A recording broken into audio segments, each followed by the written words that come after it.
समर्पयामि। पीछे भी कलश है आपके। तुलसी वृंदावन का ध्यान करेंगे।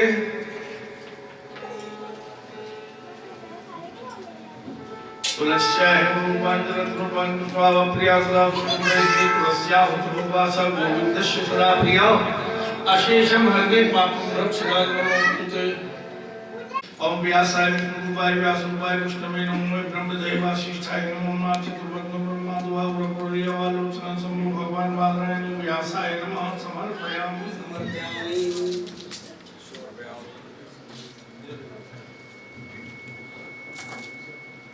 समर्पयामि बोलो। ओम यं प्रव्रजन्तो न वैतं वेदगत्यं द्वैपायनो विरहकातराजुहाव पुत्रैतन्मयतरमुनिदुस्तं सर्वभूतहृदयं मोहिमानतोऽस्मि। यः स्वानुभावमखिलसुविचारमेकमध्यात्मयुक्तान्तं संचारिणां करुणया पुराणमुयं तं व्यासं व्यामि गुरुं मुनीनां शुकाचार्याय नमः। समर्पयामि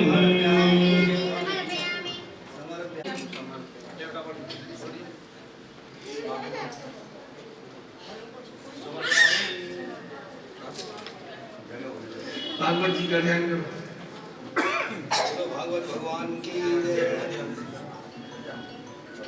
गणनाथ सरस्वती रवि शुक्रो बृहस्पति पंचेतानि स्मरण नित्यं वेदवाणी प्रवर्तते शुक्लां ब्रह्मचार्यां मध्यम व्याप्ति निरापुष्टानि गांधार्यां हस्ते वडिगमालिकां विदुमद्वासनि संतां वन्दितां परमेश्वरीं भगवतीं बुद्धिप्रदां शारदां नारायणं नमस्कृत्य नरं चैव नरोत्तमं देवीं सरस्वतीं व्यासं ततो जयमुदीरये तस्मर्पयामि।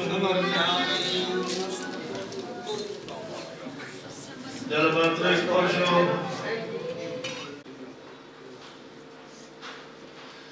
पादयो पद्यमसु सर्वाङ्गिष्टां समर्पयामि प्राङ्गदय गन्धाद्वैपुरम्।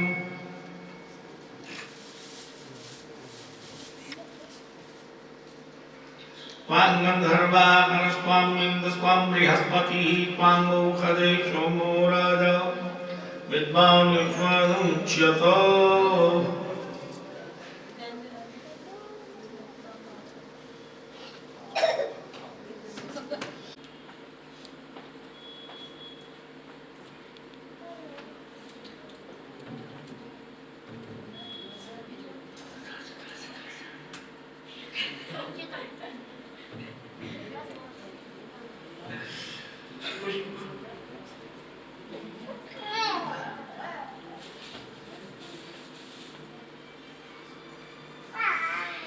कृष्णाय वासुदेवाय हरे परमात्मने प्रणताय कृष्णाय गोविन्दाय नमो नमः।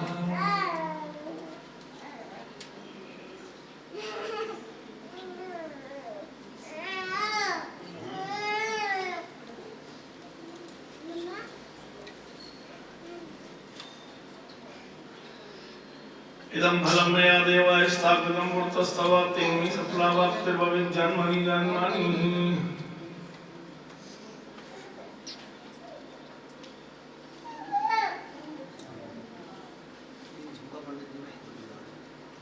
ऐसा हो नहीं सकता।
वाला है, ये भक्ति जगाने वाला है।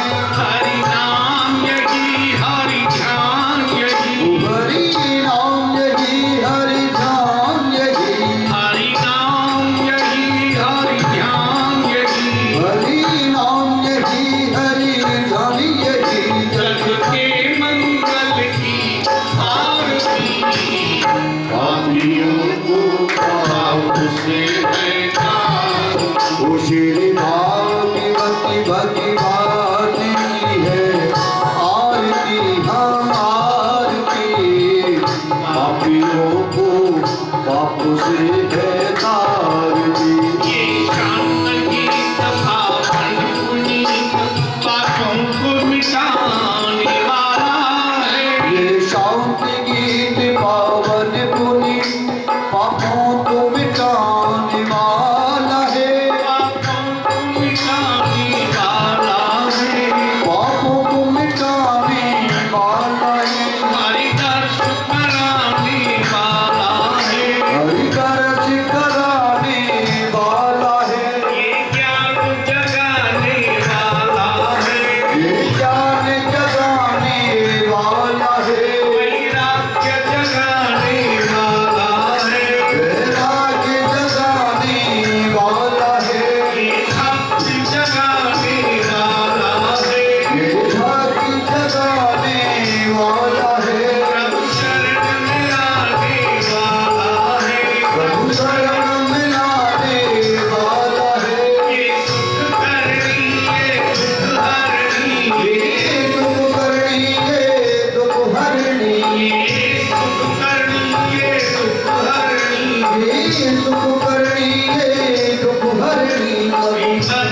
राधे श्याम राधे श्याम श्याम श्याम राधे राधे।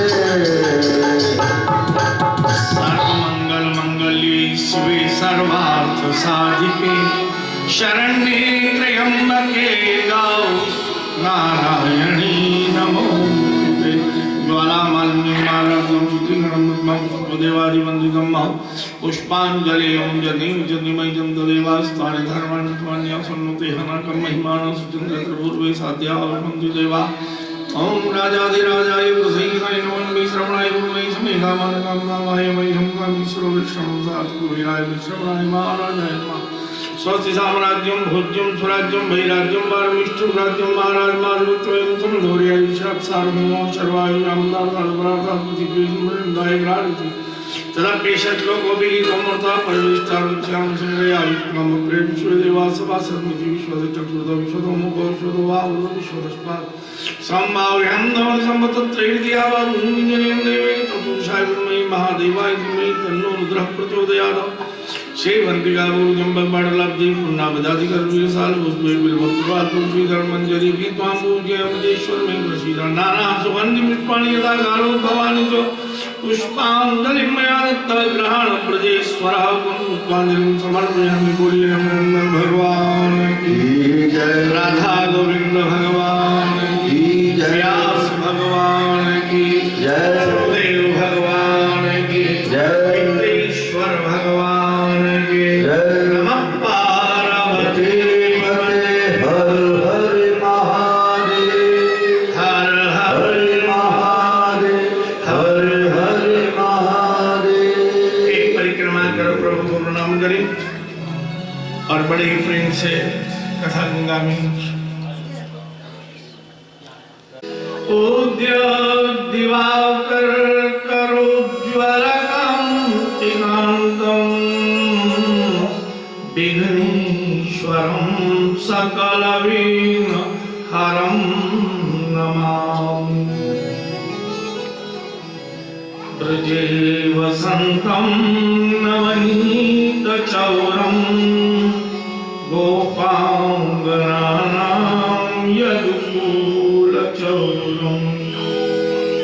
अनेकजन्मार्जितपापचौरम् चौराग्रगण्यं पुरुषं नमामि।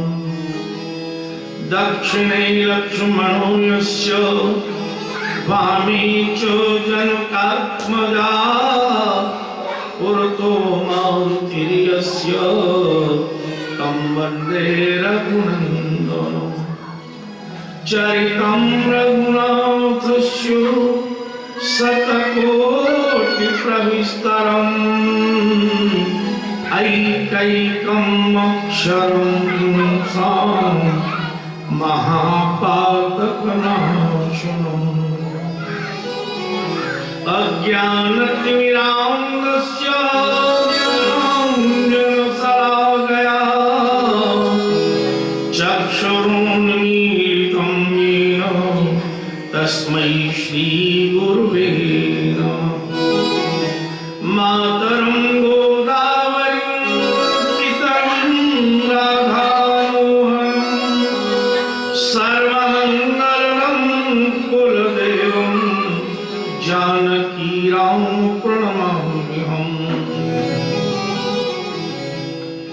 अखिल कोटि ब्रह्मांड नायक जगत नियंता जगत वैभव चर अचर परात्पर करुणा वरुणालय दीन बंधु दया सिंधु ब्रजेंद्र नंदन नंदनंदन मधुकर चंदन ब्रजाधीश द्वारकाधीश गोकुलेश गोपेश मोहन मुकुंद माधव राधावर नटवर रास विहारी गोवर्धन गिरधारी मयूर पंखधारी बालकृष्ण प्रभु को नमन करते हुए उपस्थित सब सौभाग्यवान भाई, सब सौभाग्यवती बहनें, बाल गोपाल, सबके हृदय में प्राण स्वरूप ब्रह्म तत्व श्रीमद् भागवत स्वरूपी प्रयाग तीर्थ ज्ञान रूपी सरस्वती वैराग्य रूपी यमुना भक्ति रूपी गंगा में स्नान पान और आचमन की इच्छा से आए हुए श्रोता वृंद, सबके हृदयस्थ ईश अंश को नमन करते कथा गंगा में प्रवेश करते हैं। पूर्व में वाणी की पवित्र करने वाली कथा को हम सुन रहे थे। आज हम कानों को पवित्र करने वाली कथा सुनेंगे। वाणी एक ही जगह मुख से, पर कान दो। तो आज के चरित्रों में कथा में मनन और चिंतन करें, हमारे कान किस प्रकार के नहीं होना चाहिए और किस प्रकार के होना चाहिए। अब कथा की गति दोनों ओर है, संसार दोनों ओर बहता है, आगम है तो निगम भी है। जय राधे जय राधे, राधे राधे प्रिया ओ जय राधे जय राधे जय राधे राधे प्रिया प्रिया। जय राधे जय राधे, राधे राधे प्रिया जय राधे जय राधे राधे राधे प्रिया प्रिया। बोलो राधे राधे प्रिया जय राधे राधे प्रिया प्रिया। जय कृष्णा श्री कृष्णा कृष्णा कृष्णा प्रिया प्रिया। जय कृष्णा जय कृष्णा जय कृष्णा कृष्णा प्रिया प्रिया। कृष्णा कृष्णा प्रिया प्रिया प्यारो कृष्णा कृष्णा प्रिया प्रिया। जय श्यामा श्री श्यामा श्यामा श्यामा प्रिया प्रिया। जय श्यामा जय श्यामा श्यामा श्यामा प्रिया प्रिया। बोलो श्यामा श्यामा प्रिया प्रिया। बोलो श्यामा श्यामा प्रिया प्रिया। जिन हरि कथा सुनी नहीं जाना, हरि कथा सुनी नहीं कामा। जिन हरि कथा सुनी नहीं जाना, इन हरि कथा सुनी नहीं काना। श्रवण रंध्र आई भवन समाना, श्रवण रंध्र भुवन समाना। श्रवण रंध्र आई भवन समाना, श्रवण रंध्र आई भवन समाना।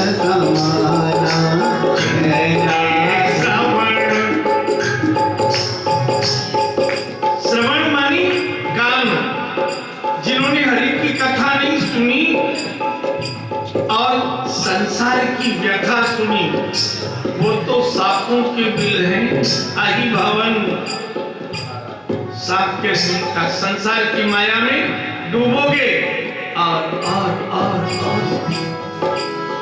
श्री राम भक्ति के मार्ग की दूसरी बाधा, रात को सोए सपना देखा, हमारा बस नहीं है, कहीं भी चले गए, पर जो खुली आंख का जागते में सपना देखते हैं, एक शॉपिंग मॉल बनाऊंगा, बड़ी वाली गाड़ी, कॉरिडोर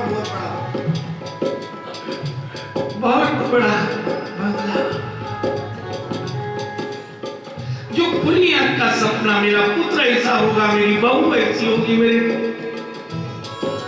जिनके श्रवण समुद्र समाना, जिनके श्रवण समुद्र समाना, कथा तुम्हारी सुभग सरिनाथा, कथा तुम्हारी सुभग सरिनाथा।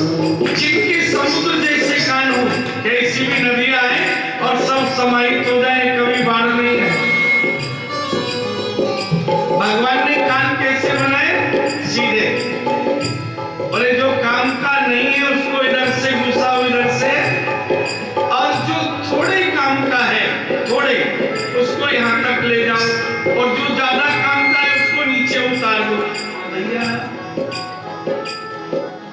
जो थोड़ा काम का है यहाँ तक ले जाओ, और जो ज्यादा काम का है और जो बिना काम का है इधर से सुनो। जिनके श्रवण समुद्र समाना, जिनके श्रवण समुद्र समाना, कथा तुम्हारी सुभग सरिनाथा, कथा तुम्हारी सुभग सरिनाथा। अब सुभग सरी कैसे है समुद्र? एक बार सुनो तो मन करे और सुनो। जो समुद्र का पानी पीकर पेट भरता है पर प्यास नहीं बुझती। कथा सुनकर तृप्ति तो आती है पर संपूर्ण तृप्त नहीं होते। एक बार सुनो मन करेगा। और कई बार शाम को 6 बजे कहते हैं अरे ये क्या हुआ 6 बजे, और थोड़ी देर बैठे और सुनो। तो आज श्रवण कानू की कथा सुनेंगे। जय राधे श्री राधे, राधे राधे प्रिया प्रिया। ओ जय राधे श्री राधे, राधे राधे प्रिया प्रिया। राधे राधे प्रिया प्रिया, राधे राधे प्रिया प्रिया।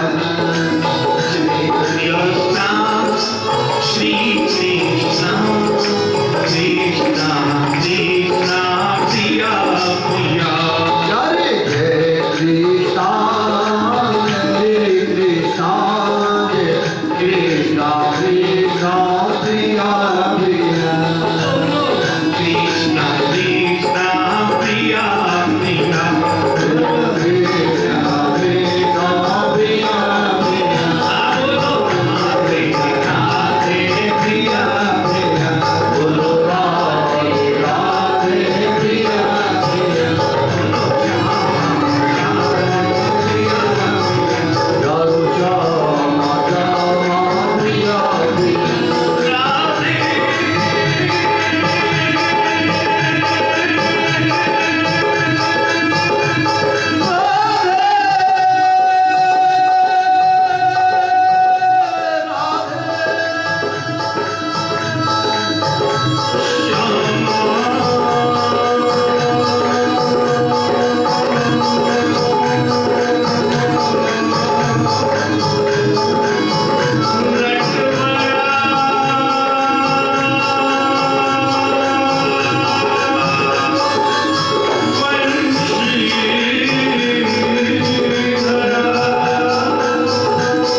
श्यामा श्यामा प्रिया प्रिया प्रिया। श्यामा श्यामा प्रिया प्रिया प्रिया। श्यामा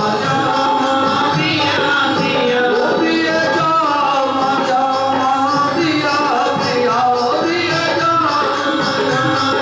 प्रिया प्रिय प्रिय। श्यामा जय श्यामा जय श्यामा श्यामा प्रिया प्रिया प्रिय प्रिय। श्यामा जय श्यामा जय श्यामा श्यामा प्रिया प्रिया प्रिय। राधे राधे प्रिया प्रिया प्रिया। राधे राधे प्रिया प्रिया। ब्राह्मणों ने नाम रखा था परीक्षित। परमेश्वरेण रक्षयति इति परीक्षित। तीनों अवस्थाओं में परमेश्वर जिसकी रक्षा करे, गर्भ में जन्म ले तब हिरण्यगर्भ, ये भगवान का गर्भ है, ऊपर आकाश नीचे पृथ्वी। हिरण्यगर्भ में वायु में रहे तब, और जब ये वायुमंडल से काया अलग हो जाए, आत्मा अकेली रहे तब। जो तीनों अवस्थाओं में रक्षित है परमेश्वर से, वही परीक्षित है। हम सब परीक्षित हैं। हमारी रक्षा प्रतिपल परमेश्वर कर रहा है। ब्रह्मास्त्र ने तो प्राण ले लिए थे उत्तरा के गर्भ में, लेकिन सुदर्शन चक्र ने जीवन। ऐसा क्यों किया गोविंद ने, जानते हो? गोविंद द्रौपदी के ऋणिया थे। द्रौपदी ने अश्वत्थामा को प्राण दान दिया था, जिसने 5 पुत्रों का वध कर दिया था। जो किसी के वंश की रक्षा करे, उसका वंश कभी नष्ट। गोविंद ऋणिया थे। एक ब्राह्मण के प्राण की रक्षा की थी, जो मृत्युदंड का अधिकारी था। ब्रह्मबंधुर न हंतव्य आतताई बना रहना, आतताई था, मारने योग्य था। वचनं चा संसत्य बंधना नैनं क्षति मुच्यतामेष ब्राह्मणो नितरां गुरु। इसे छोड़ दो, मुच्यताम। ये गुरु पुत्र है, ब्राह्मण पुत्र। कृष्ण देख रहे थे, वाह बहन द्रौपदी, आज मैं गर्व से कह सकता हूं मैं द्रौपदी का भाई।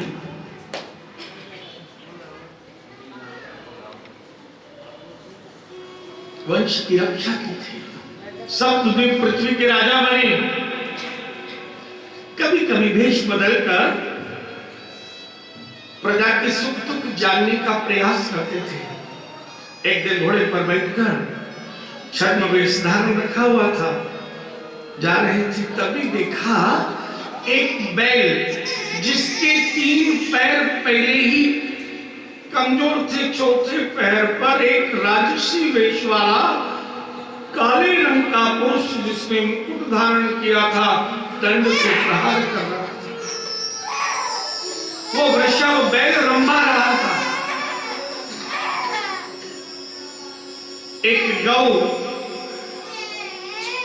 रुदन करती हुई, रंभाती हुई साथ चल रही थी। परीक्षित जी ने विचार किया, मेरे राज्य में बैल तो धर्म का रूप है, और धर्म पर प्रहार।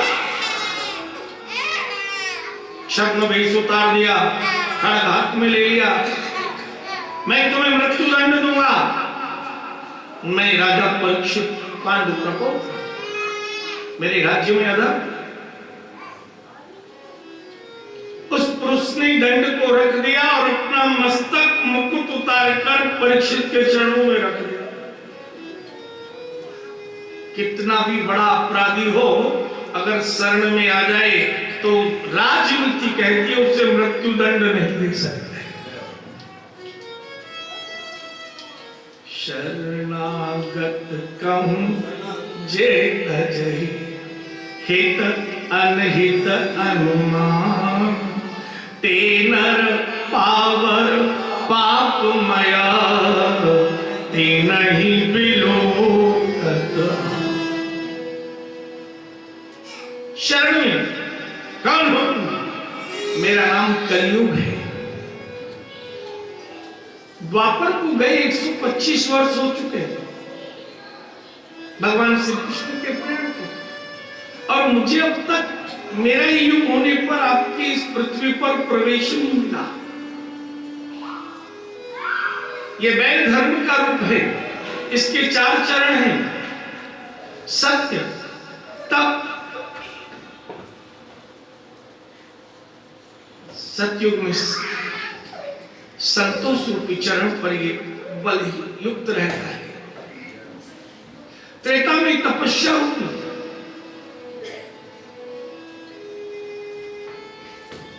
द्वापर में दया रूपी, और कलयुग में सत्य रूपी चरण इसे प्राप्त हुए। 3 चरण तो इसके कमजोर हो चुके हैं, कलयुग का आरंभ हो गया है, पर इसका चरण इतना प्रबल है, मैं उस पर दंड का प्रहार कर कमजोर कर रहा हूं, मैं सत्य पर प्रहार कर रहा हूं। एक गौ जो रुदन करती है साक्षात पृथ्वी है, ये विलाप कर रही है कलयुग आएगा,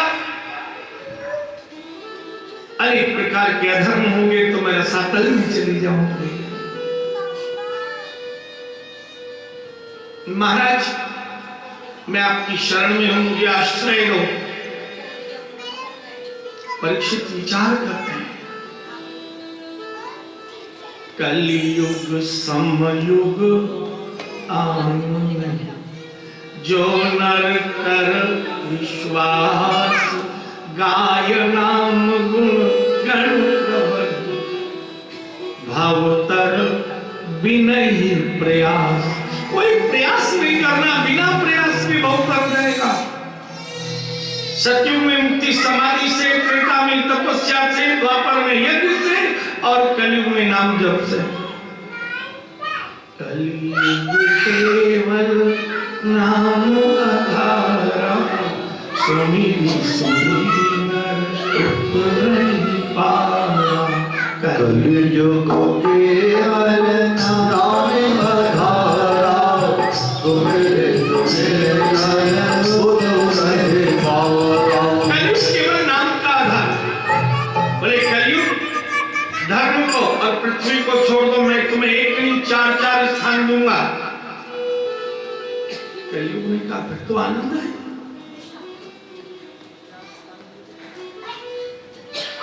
धर्म को और पृथ्वी को छोड़ दिया, कलयुग समक्ष में आ गया। राजन मुझे 4 स्थान दीजिए। द्यूतम पाणो स्त्रिय सुनाम यत्रा धर्मस् चतुर्विध। 4 स्थान मिले। पहला स्थान जहां जुआ खेला जाता हो, वहां कलयुग का निवास होगा। बेईमानी साथ रहे। मदिरा पी लेगा, उसकी काया माया मन सब में प्रभाव रहेगा। जुआ खेलेगा केवल मन में, और मदिरा पिएगा तो मन और काया। स्त्रियां जहां ईर्ष्या करेंगी, एक दूसरे की बुराई करेंगी, वहां भी कलयुग का निवास। और जहां चोरी की संपत्ति होगी, उसमें भी कलयुग का निवास। कलयुग ने कहा महाराज फिर तो मुझे प्रवेश ही नहीं मिलेगा। आपके राज्य में सत्य की पृथ्वी में ये चारों ही काम नहीं होते। कोई जुआ नहीं खेलता इसलिए कि आपके दादा जुए में दादी को हार गए थे। 5 पांडव द्रौपदी को हार गए थे, इसलिए। मदिरा भी कोई नहीं पीता, क्योंकि मदिरा का आरंभ होता है शान में पीते और शमशान तक पीते हैं।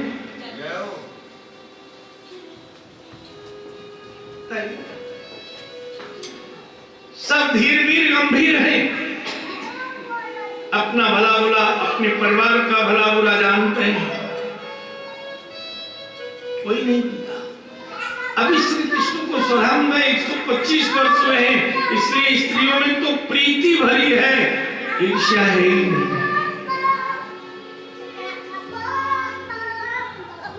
और जब तक प्रेम रहता है ना, तो सबसे बड़ी शक्ति अगर संसार में है तो वो है प्रेम। प्रेम परिचय को पहचान बना देता है, प्रेम वीरान को गुलिस्तान बना देता है। प्रेम में है इतनी शक्ति यारो, प्रेम शैतान को भगवान बना देता है। प्रेम शैतान को भगवान बना देता है। प्रेम शैतान को भगवान बना देता है। प्रेम शैतान को भी भगवान बना देता है। इतनी ताकत ये तो स्थान स्त्रियों में है ही नहीं, ईर्ष्या नहीं है। और चौथा, चोरी कोई नहीं करता। जितने दरिद्री होते हैं आपके माल को उस खजाने से उनको मिल जाता है। या बहुत से वैश्य परिवार कथा सुन रहे हैं। पहले अग्रसेन जी ने एक नियम बनाया था, अगर कोई गरीब होता था तो सारे वैश्य मिलकर उसे 1-1 रुपया और 1-1 ईंट देते थे, उसका मकान भी बन जाता था और मकान में आपके राज्य से इतना धन मिलता है। हमारे इस भारतवर्ष में पिछले कुछ वर्षों से दरिद्र नारायण को भोजन मिलता है, राशन कार्ड लिखा हुआ। ये राजा का धर्म है, कोई भूखा न सोए प्रजा में, कोई दरिद्री न रहे। तो आपके यहाँ कोई चोर भी नहीं, आवश्यकता के कारण चोरी करता है व्यक्ति। और मैं हूं कलयुग, मुझे तो काया में स्थान चाहिए, कर्मयुग हूं। पुनरपिया चुमानाय जातरूपमदात् प्रभु ततोन्नतं मदं कामं रजो वैरं च पंचमम्।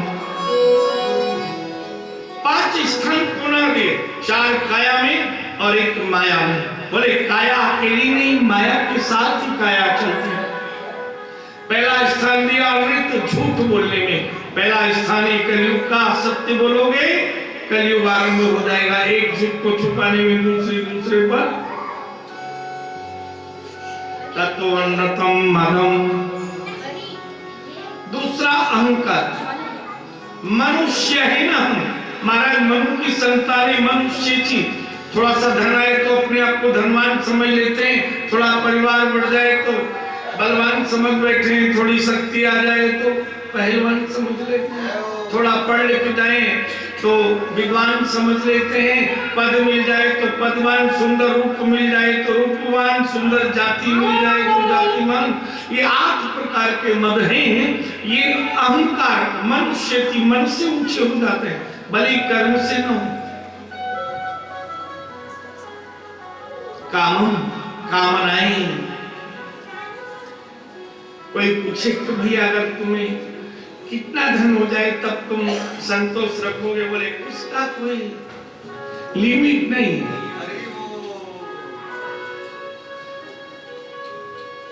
भैया आयु की लिमिट है, भोजन की लिमिट है, इतना ही खा सकते हो, उससे ज्यादा नहीं। तो संपत्ति की लिमिट भी बना लो। बस बोले वही मत कहिएगा। हम जब शादी किए थे तो 100 रुपए तोला सोना था, अब 50,000 रुपए है। अब आपको लिमिट बताएं और हम बहुत ज्यादा जिए तो फिर काम का ही रहना पड़े।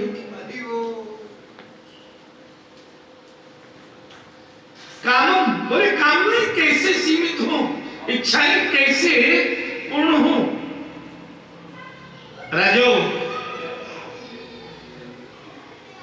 संग्रह बुद्धि। 50 रुपए इकट्ठे हो जाए तो 100 कैसे होंगे, और 101 हो जाए तो 200 हो जाए।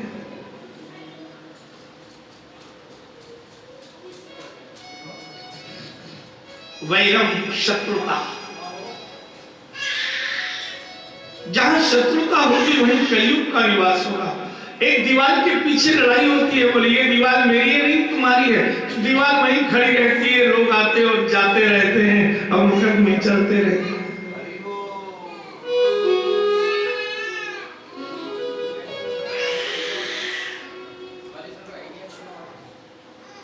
जिसे तुम अपना अपना कहते हो तुम्हारा कैसे हो सकता है? ये स्थान में और अनाधिकार के धन में भी कलयुग का निवास रहेगा, जो तुम्हारे अधिकार का नहीं। कलयुग प्रवेश ही तब करता है जिस दिन हम अनाधिकार का धन रख लेते हैं। रावण 4 वेद 6 शास्त्र 18 पुराण त्रिकालदर्शी ज्ञाता, लेकिन अपराध क्या हुआ? श्रापित था, लोभ आ गया और लोभ में कुबेर की सारी संपत्ति ले ली और जेल में कुंभकर्ण की सारी संपत्ति ले ली, 6 महीने सोता, जागते ही मदिरा और वैसे कटवाकर बस। विभीषण की सारी संपत्ति ले ली।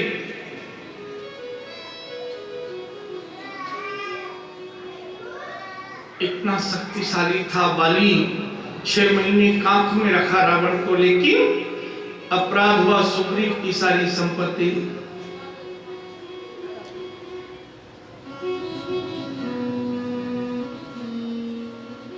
दुर्योधन दुशासन 100 भाई थे, इतने शक्तिशाली थे, लेकिन लोग में 5 पांडवों की संपत्ति। अगर एक कण संपत्ति भाई की भाई रख ले, ये महाभारत कहती है, रामायण कहती है, गीता में कृष्ण कहते हैं, वो तेरे अपने नहीं है। जो तेरा अधिकार, तेरी संपत्ति पर अधिकार जमाते हैं, जो तेरे अधिकारों के अधिकारी बनते हैं, वो तेरे अपने नहीं है। उनसे युद्ध कर, उनसे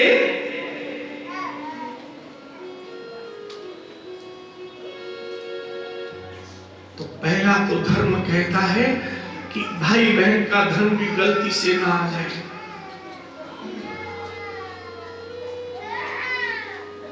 अधिकार का धन, नहीं तो कलयुग आएगा।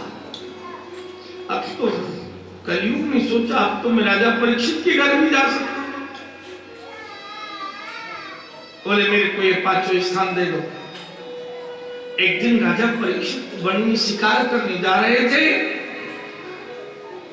अपने कोषागार में आए और वहां बड़ा सुंदर एक भव्य दिव्य मणिजनित मुकुट देखा।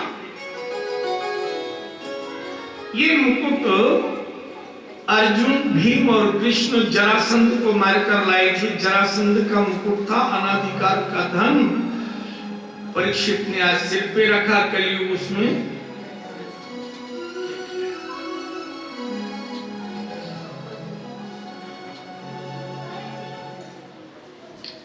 दोपहर तक शिकार किया, अनेक प्रकार से कलयुग बैठा ही था। बड़ी जोर की तीव्र भूख और प्यास लगाई। कलयुग का प्रभाव देखें, जहां कर्म पवित्र होना चाहिए वहीं कर्म अपवित्र हो, जहां श्रद्धा होना चाहिए वहीं ईर्ष्या होगी।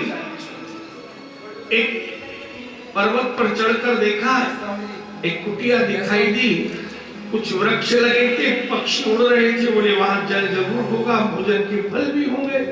घोड़ा लेकर आए, देखा एक संत समाधि में, घोड़े की रास खींची, घोड़ा हिलनाया, उतर पड़े, पास में आए और संत से बोले मुझे भूख लगी है, मुझे प्यास लगी है, मुझे भोजन चाहिए, भोजन दो, मुझे जल चाहिए, जल दो। संत समाधि में थे। कलयुग का प्रभाव देखो, श्रद्धा ईर्ष्या में परिवर्तित हो गई। मेरे ही राज्य में रहने वाला संत मेरी बात नहीं सुनता,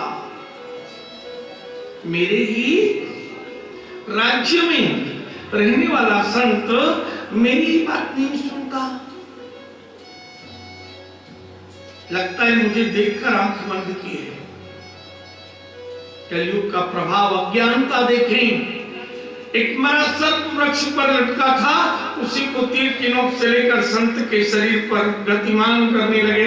भयभीत होकर संत भागे, लेकिन समाधि में थे, कोई गति नहीं हुई। गले में तीर की नोक सहित सर्प को छोड़ा, बोले कहीं जाकर जल पीता हूं, ये तो जागते नहीं। और जैसे ही चल दिया, कुछ ऋषि पुत्रों ने देख लिया था। ये शमीक ऋषि थे जिनके गले में मरा सर्प लटकाया। उन ऋषि कुमारों ने जाकर शमीक ऋषि के पुत्र श्रृंगी ऋषि को कहा कि तुम्हारे पिता के गले में राजा ने आकर मरा हुआ सर्प तीर सहित छोड़ा है। राजा ने जलपान किया, फल खाए और घोड़ा लेकर चला गया। जल कलश भरकर श्रृंगी ऋषि आए और पिता के गले में मृत सर्प देखा। ये तो कुलांगार निकृत्य क्या कर दिया। इति लंघित मर्यादम तक्षकः सप्तमे हनि। इस राजा ने मर्यादा का उल्लंघन किया है।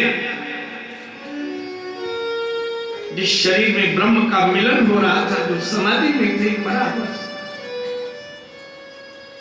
सर्प जाति का तक्षक 7 दिन बाद 10 ले। अब श्राप तो दे दिया, श्राप देते क्रोध समाप्त हुआ। संत हृदय नवनीत समान। और जैसे ही श्राप दिया, हमारे सर्प की नोक से हटाया, लिखा हुआ था दिग्विजयी पांडव नंदन महाराज परीक्षित।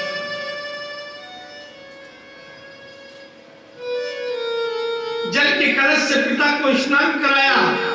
पितरम वीक्षो, पिता को देखा। मुक्त कंठ रोध, मुक्त कंठ से रोना आरंभ कर दिया। समाधि पिता की टूट गई। जब अपनी पुकारते हैं तो नींद भी टूट जाती है और समाधि भी। अभी कोई बहन या कथा सुने और बच्चे को नींद आए, बगल में सुला दे।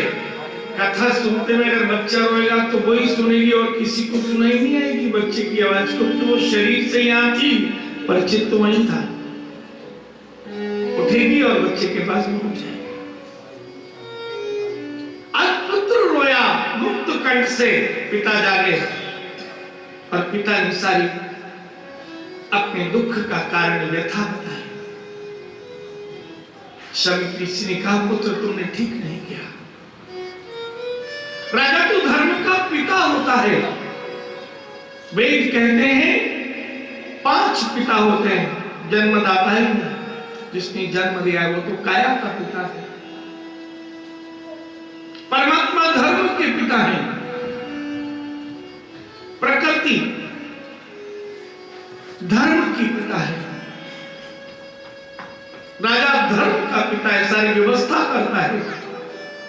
बाढ़ आ जाए तो कैसे प्रजा बचे। किसी के घर में दुख आ जाए, आप देखते हैं किसी के घर में कोई नहीं रहता तो हमारे मंत्री आदि सब, कोई 1 लाख रुपया, कोई 2 लाख रुपया, कोई 5 लाख। भाई तुम्हारे घर अब कमाने वाला एक था, वो चला गया, इसलिए तुम इतना रुपया लेके संतोष कर लो, अब अपने आप कमाए।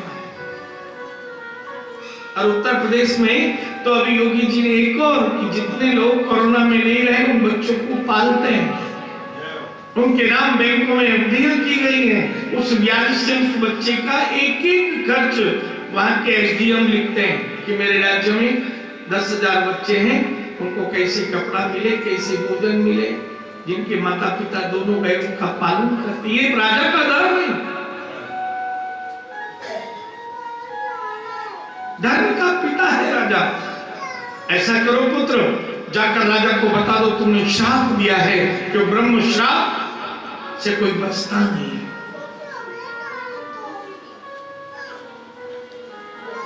बहुत से ऋषि कुमारों को लिया और श्रृंगी ऋषि राजा परीक्षित के राज्य में आए। इधर राजा परीक्षित राज्य में आए और जैसे ही मुकुट उतारा, कलयुग हुआ अलग, मन में क्षोभ दुख उत्पन्न हो गया। आज मैंने अपराध कर लिया। एक समाधि में ऋषि थे, मैंने नर्क स्पर्श करा दिया, शरीर अपवित्र कर दिया। आज सभा में नहीं गए, चित्त उदासीन और मलिन हो गया। इतने में ही ऋषि कुमार आए, बोले आज महाराज सभा में नहीं आए हैं, निवास में ही हैं।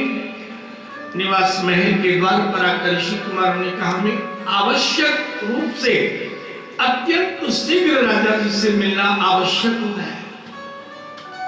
ऋषि कुमारों की बात महाराज परीक्षित ने सुनी, दौड़कर चले आए। चंदन वंदन अभिनंदन किया, ऋषि कुमारों को आसन दिया और आगमन का कारण पूछा। श्रृंगी ऋषि ने ऋषि कुमारों के मध्य में खड़े होकर कहा, राजन आज आप मेरे पिता के गले में मेरा सर छोड़कर तीर की नोक से आए थे और मैंने आपको क्रोध में श्राप दे दिया है, 7 दिन बाद तक्षक आपको डसेगा। राजा को सुनकर क्रोध नहीं आया, राजा ने खड़े होकर नतमस्तक होकर चरण छू लिए श्रृंगी ऋषि के कि आपने श्राप नहीं वरदान दिया है, अब कम से कम इतना तो निश्चित है कि 7 दिन तक मुझे मृत्यु स्पर्श नहीं करेगी। अगर हमें पता चल जाए इतने दिन जिएंगे तो कितनी मौज नहीं हो जाएगा। बोले 7 दिन आपने मुझे जीवन दिया है, ब्राह्मणों का सम्मान किया, विदाई दी, अपने जन्मेजय आदि 4 पुत्रों को बुलाकर कहा मुझसे एक अपराध हो गया है, मैंने एक समाधि में संत थे उनका तिरस्कार कर दिया, इस काया के प्रेम में मैं इसकी भूख और प्यास को नहीं सह सका, ज्ञानी बन गया।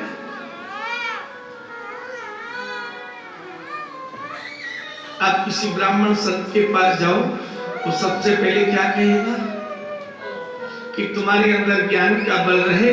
बोले आप एक काम करो, प्रदोष का व्रत किया करो, सोमवार का व्रत, गुरुवार का व्रत।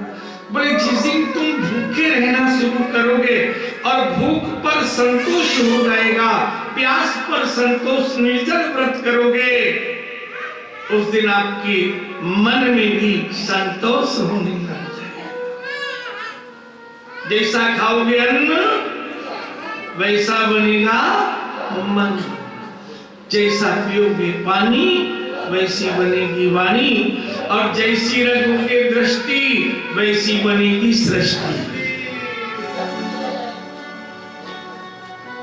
ब्राह्मण यही कहेगा तुम व्रत करना सीखो, तुम भूखे रहना, प्यासे रहना।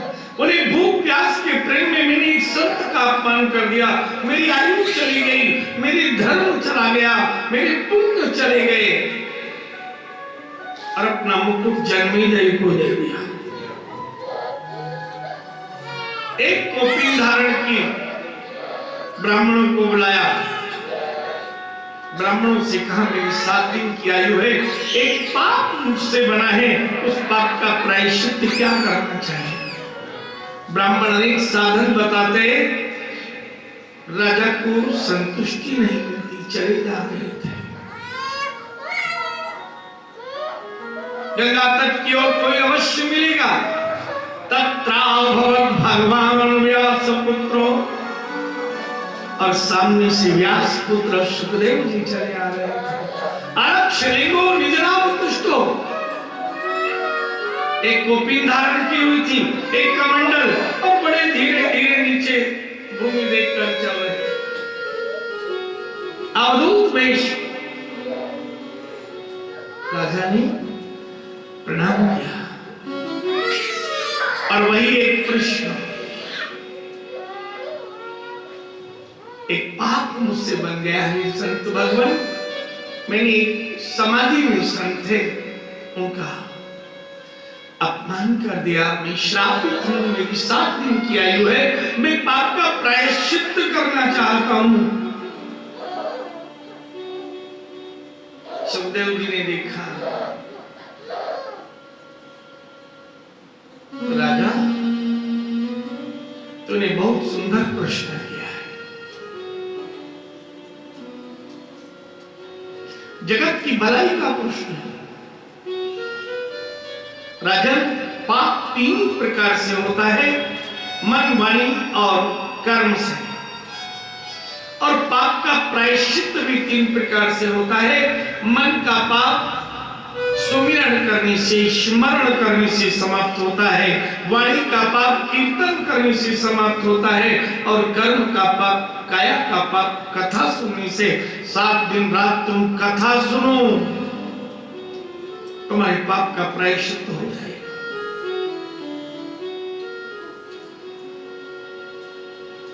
राजा के मन में संतुष्टि आ गई।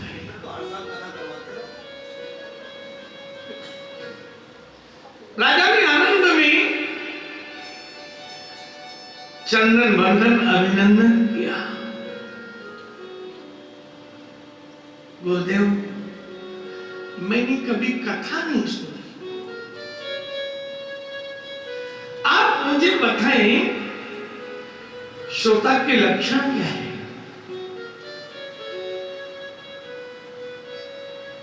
बोले श्रोता के 5 लक्षण होते हैं। जितासनो, जित श्वासो, जित संगो, जितेंद्रिय।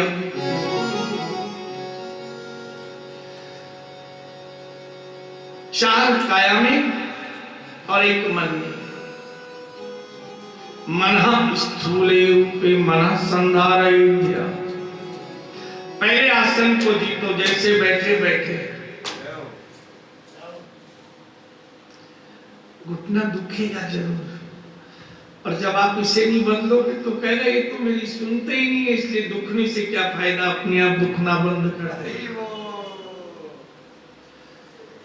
जब तक तुम इसका कहना मानोगे ये कहता ही रहेगा, अब इसे अब इसे अब इसे, अब भोजन अब सोना।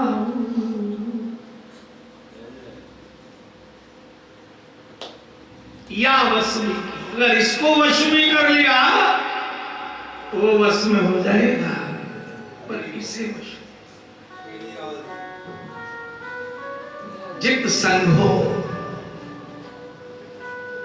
मेरी इतनी संतान है, मेरे माता पिता है, भाई बहन पत्नी, कौन कुछ नहीं, मैं और मेरा ठाकुर।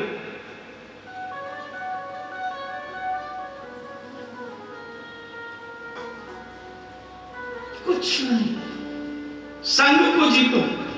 मेरे घर इतने, मेरी दुकान इतनी है, मेरे आश्रम इतने, मेरा परिवार इतना है। जितना श्वासो, विचार को जीतो। शून्य में बन जाओ। साधु बनना है तो जैसे रात में सोते समय कुछ याद नहीं रहता, मेरा परिवार, घरवार, घरमाल, कुछ नहीं लेना देना, जागते में भी सोना सीख लो, साधु बन जाओगे। कुछ स्मरण नहीं। अगर स्मरण रहेगा माया का तो सुमिरन नहीं होगा, और सुमिरन रहेगा तो स्मरण नहीं होगा, एक ही रहेगा। प्रेम गली अति या में दो न समान, वहां दो नहीं आते,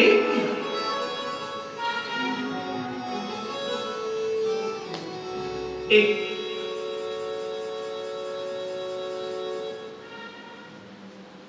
आनंदित हो गए, लेकिन जितेंद्रिय, इंद्रियों को जीतो। 5 कर्मेंद्रियां, 5 ज्ञानेंद्रियां, इनको जीतो। सत्संग में जाओ तो अपने ज्ञान को बाहर ना, चप्पल जूता उतारते हो वहीं छोड़ कर आओ, कुछ नया लेने आया हूं।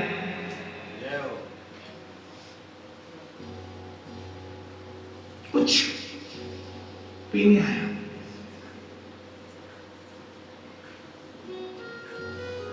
नियम रखो, जितेंद्रिय। मन स्थूले रूपे, एक कलश में जल भरा हो, पानी डालो तो बाहर, लेकिन एक पत्थर जो उसके मुंह से छोटा हो डालो तो पत्थर अंदर, पानी। स्थूल रूप से प्रभु के प्रेम को समझो और सरलता से समझो। एक बच्चा स्कूल में पढ़ता है, 2 बजे उसकी छुट्टी होती है, तो माँ 2 बजे तक धीरज रखती है और 2:10 पर बस उसे छोड़ देती है। 2:10 तक प्रतीक्षा करती है, और गलती से 2:15 हो जाए तो टेलीफोन उड़ाती है, ड्राइवर कहाँ रह गया। 2:20 हो जाए तो अगर मोबाइल न मिले घर का ताला लगा के दौड़ पड़ती है।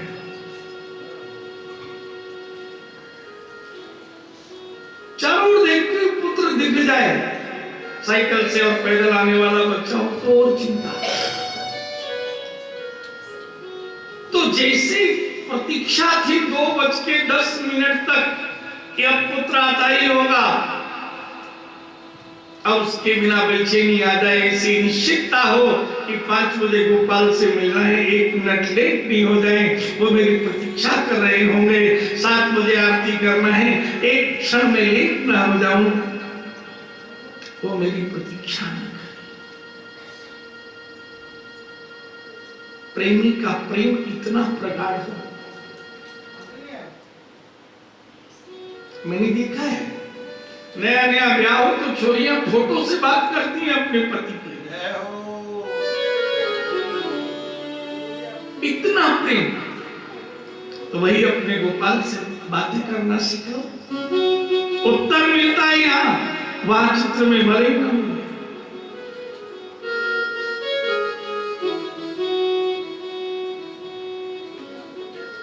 मना स्थूले रूपे संधारये धिया, अपनी बुद्धि को स्थिर कर लो। राजा ने कहा मैंने आसन को जीत लिया क्योंकि मैं इस शरीर से प्रेम नहीं करता। इस शरीर प्रेम नहीं तो मुझे संत का अपमान करवाया, भूख और प्यास नहीं सह सका। मैंने आसन जीत लिया, विचार को भी जीत लिया, मैं सब कुछ छोड़कर आया, संग को भी छोड़ दिया, पत्नी पुत्र सब राज्य दे आया। और अब मैं इस काया से 7 दिन तक अपना इसे भोजन देना चाहता हूं, न जल देना चाहता हूं। इसी में अज्ञान भरा था, उसे ज्ञान भरा।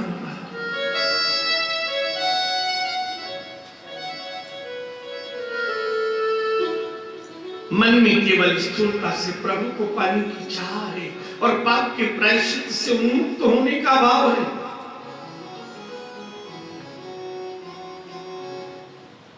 लेकिन गुरु का भी धर्म है कि शिष्य में थोड़ी भी अगर माया हो तो उसकी परीक्षा ले ले। देखो परीक्षित, मैं और प्रकार की साधन भी जानता हूं। अगर अभी तुम्हारा मन हो, तुम्हारी आयु बढ़ जाए तो मैं ब्रह्मा जी का यज्ञ करा देता हूं, आपकी आयु बढ़ जाएगी। विद्या बल बढ़ाना चाहते हो, विद्या कामस्तु गिरीशम, भगवान शंकर की आराधना उपासना करने से विद्या बढ़ती है। इंद्रियों का बल बढ़ने के लिए, इंद्र का ऐश्वर्य की प्राप्ति के लिए, भगवान विष्णु का सौभाग्य की प्राप्ति के लिए, उमा गौरी पार्वती का, पितरों का धन का अगर कोष बढ़ाना हो तो पितरों की आराधना करनी चाहिए। ऐश्वर्य की कामना हो तो अष्टलक्ष्मी की साधना करनी चाहिए। तुम्हारी कोई भी कामना हो मुझे बताओ। बोले ना मुझे आयु चाहिए, ना ऐश्वर्य चाहिए, ना परिवार चाहिए, मुझे तो पाप से उन्मुक्त होना है। तो कहते हैं सुखदेव जी, अकाम सर्व कामो वा मोक्ष काम उदारधी, तीव्रेण भक्ति योगेन यजेत पुरुषं परम। अकाम कोई कामना नहीं, सर्व कामो वा सारी कामनाएं हो। मोक्ष की ही कामना क्यों ना हो, तीव्रता से भक्ति में प्रवेश करो, यजन करो, स्मरण करो, कीर्तन करो, श्रवण करो। बोले बस यही मैं चाहता हूं। मंगलाचरण किया सुखदेव जी ने और पुनः सृष्टि प्रकरण के कथामृत को श्रवण कराने। प्रलय काल में केवल जल ही जल स्थिर रहता है और उस जल में सब शक्तियां विद्यमान रहती हैं। स्वयं ब्रह्म एक छोटे से बालक का रूप धारण करते हैं और एक बट वृक्ष के पत्ते पर अपनी हाथ से अपनी ही चरण को पकड़कर चरण के अंगूठे का रसपान करते हैं कल्पों तक। करारविंदेन पदारविंदम मुखारविंदेन विनिवेशयन् वटस्य पत्रस्य पुटे शयानं बालं मुकुन्दं मनसा स्मरामि। केवल एक बट वृक्ष के पत्ते पर कल्पों तक, और जब सृष्टि करना हो तो उसी बाल रूप में 3 भाग होते हैं, सत रज और तम। सतोगुण, रजोगुण और तमोगुण की उत्पत्ति। सतोगुण से स्वयं नारायण का अवतार 4 भुज है, रजोगुण से नारी लक्ष्मी का अवतार चारभुजन, और तमोगुण से शेष नाग का अवतार होता है, और शेष शय्या पर शयन करते हैं। नाभि में कमल, कमल पर ब्रह्मा की उत्पत्ति होती है, और वही ब्रह्मा जब जल की लहरों से नाद हिलती है, कंपित होते हैं, तो विचार करते हैं मेरा जन्मदाता कौन है, जल ही जल दिखा है, और उस नाल में प्रवेश करते हैं, 100 वर्ष तक उतरते हैं, परंतु छोर नहीं मिलता। वापस बाहर आते हैं, वायु में 2 शब्द सुनाई देते हैं, त और प। 10,000 वर्ष तपस्या करते हैं और पुनः प्रवेश करते हैं नाल में। भगवान नारायण जैसे ही श्वास छोड़ते हैं, ब्रह्मा नासिका छिद्र से बाहर निकल पड़ते हैं, और तब देखते हैं भगवान नारायण को लक्ष्मी चरण दबा रही है, नाभि से कमल की उत्पत्ति, यही मेरे जन्मदाता है। बड़ी सुंदर स्तुति करते हैं। शंख चक्र पद्मायु धारण किए हुए हैं, नील वर्ण है। शशंख चक्रम सपीत कुंडलम सपीत वस्त्रम सरसीरुभेक्षणम सहावरवक्षस्थलकौस्तुभम च। 4 भुजाओं में शंख चक्रधार पद्म मणि से विभूषित, मुकुट बनमाला से विभूषित, वैदुर्य मणि हृदय पर प्रकाशमान, कौस्तुभ मणि के दर्शन किए हैं। बंधन किया, ब्रह्मा के 5 मस्तक थे, 5 मस्तक से बंधन किया है। मनसा स्मरामि, और 5 मस्तक से स्तुति कर वंदन कर प्रणाम किया, और कहा जन्मदाता आपको मैं क्या आज्ञा का पालन करूं। और तभी भगवान नारायण आज्ञा देते हैं, सृष्टि की वृद्धि कर, मैं तुम्हें सृष्टि जन्म देने का वर देता हूं। पिता की आज्ञा सुन ली, नेत्र बंद कर आराधना करने लगे। नमामि विष्णु शिरसा चतुर्भुजम, हे 4 भुजाओं वाले विष्णु, मैं आपको प्रणाम करता हूं। आंख बंद है, एक श्वास खींची है, नासिका छिद्र में प्रवेश किया, और नाल में से वापस कमलासन पर आकर बैठ गए। और जैसे कमलासन पर बैठे, अचानक एक अग्निबिंब देखा, आंखें चुंदी आ गई। आंख बंद की तो एक बूंद जल निकल पड़ा, और उस जल से एक जीव की रोते रोते उत्पत्ति हुई। रुदन कर रहा था जीव। ब्रह्मा जी ने विचार किया, मैंने तो किसी को जन्म देने का भाव लाया नहीं, पर ये जीव कौन है। रोते रोते जन्म लिया, इसके नाम रुद्र रखा। बोलो रुद्र भगवान की जय। रोदात जायते कि रुद्र, रोदात जायते कि रुद्र। रोते रोते जन्म। मेरे लिए क्या आज्ञा है, ब्रह्मा जी से कहा। ब्रह्मा जी बोले सृष्टि की वृद्धि करना है, और भगवान रुद्र ने भूत प्रेत पिशाच को जन्म दे दिया। अब थोड़ी देर तो भूत प्रेत पिशाच यहाँ वो कर लिया, लगी भूख, भोजन था नहीं, ब्रह्मा जी को खाने दौड़े। ब्रह्मा जी नाल में घुस गए। भगवान शिव से कहा, रुद्र भगवान अपनी सृष्टि को अनंग कर दो, शरीर अलग कर दो, आत्मा अलग। शरीर ही तो भोजन करता है, चाहे चिट्टी का हो या हाथी का। सारे भूत प्रेत पिशाच अनंग कर दिए, अब कोई भय नहीं था। ब्रह्मा जी वापस आए कमलासन। रुद्र भगवान बोले और सृष्टि सृजन करूं, बोले मुझे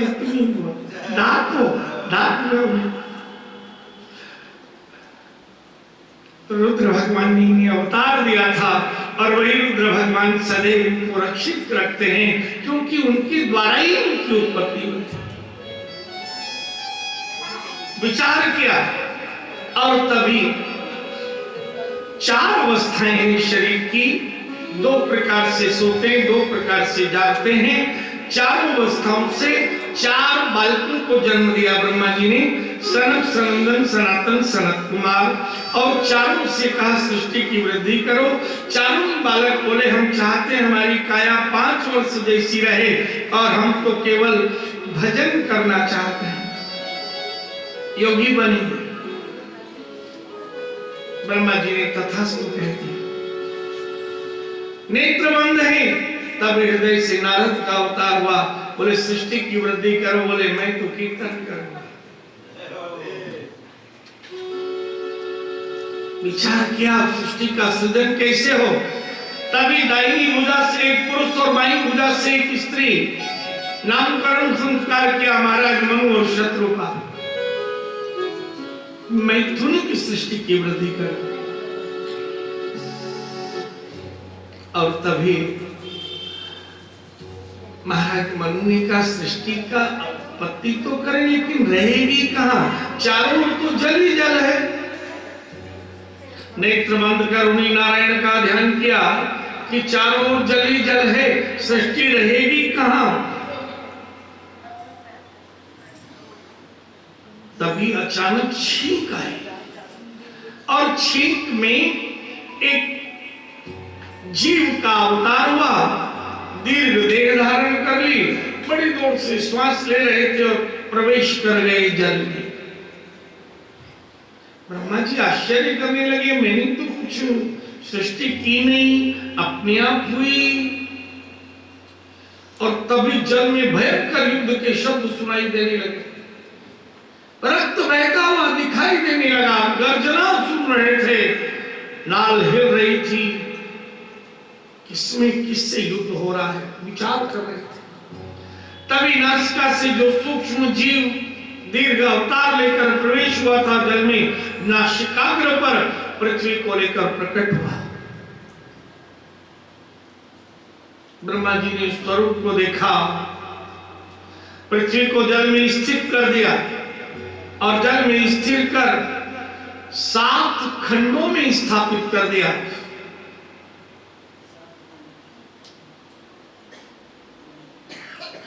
सूक्ष्म रूप लिया, ब्रह्मा जी ने श्वास ली, वापस प्रवेश कर लिया। राजा परीक्षित ने कहा ये कौन थे, युद्ध किससे हुआ। सुखदेव जी कहते हैं राजा परीक्षित, ये स्वयं भगवान नारायण ने वाराह का अवतार लिया था। वाराह मानी पिग, सुअर, शुकर अवतार।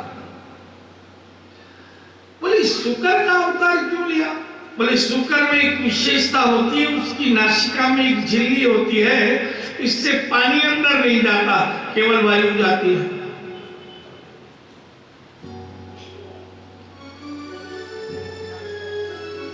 भगवान ने कुछ शरीर अलग अलग बनाए हैं और विशेषताएं, जैसे आंख है ना 3 प्रकार की है।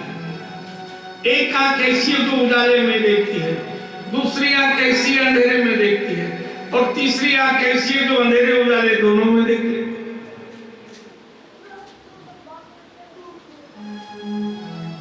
मछली पानी में रहती है, वो पानी में सब दिखता है, पुतली नहीं होती उसकी आंख में।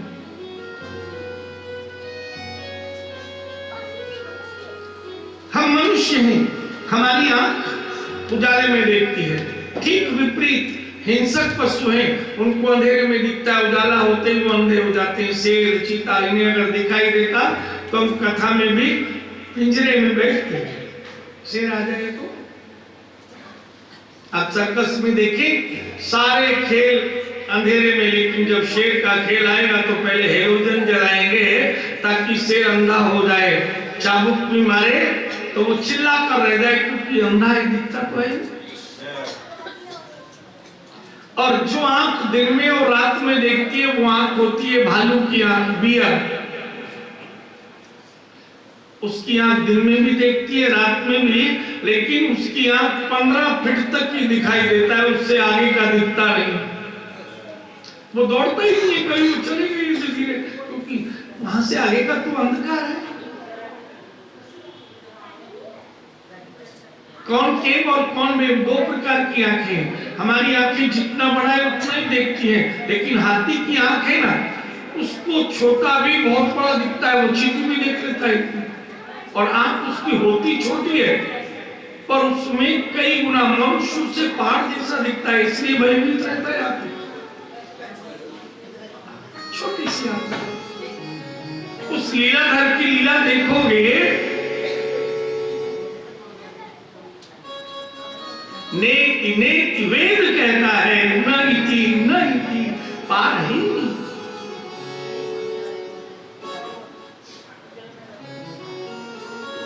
बारह का अवतार लिया था। बारह में विशेषता उसके नासिकाग्र में सूंघने की घ्राण शक्ति होती है। पृथ्वी में है गंध, अभी पानी बरसे तो मिट्टी की खुशबू आ जाएगी अंदर, देखा है? जल में पृथ्वी विशाल जलराशि, रुड़नाथी, गंध कैसे मिले? तो नासिका से गंध मिल गई। और इस पृथ्वी को राजा परीक्षित हिरण्याक्ष नाम का दैत्य जल में डुबा कर ले गया था। परीक्षित ने कहा, वैष्णवी तो भगवान नारायण की अर्धांगिनी है, उसे कैसे ले गया? ये कौन था हिरण्याक्ष? सुखदेव जी कहते, राजा परीक्षित, भगवान नारायण वैकुंठ में निवास करते थे, उनके दो द्वारपाल जय और विजय नाम के थे। जो भी वैकुंठ में आता भगवान से मिलने, चंदन वंदन अभिनंदन करते और भगवान नारायण से मिलाते।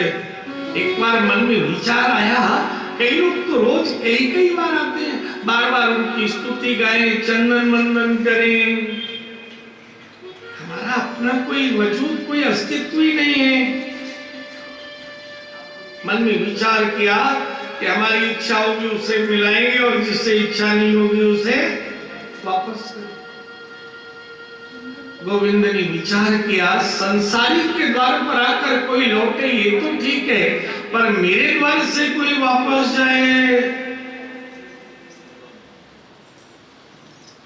जीवन में कभी प्रेमी को मिलने से नहीं रोकना चाहिए, उससे बड़ा कोई अपराध और पाप नहीं। जिसको किसी से भी प्रेम हो, कभी बीच में बाधा नहीं बना। दो जने प्रेम से बात कर रहे हो तो उठकर चला जाए। मेरे पास मेरे प्रेमी आते हैं और वो मेरे द्वार से वापस जाए, अब ये मेरे द्वार पर रहने योग्य नहीं है। प्रभु ने वही लीला की। आज दोनों द्वारपाल प्रातः काल विचार करते हैं, जो भी पहले आएगा उसे वापस करें। प्रभु की लीला देखी।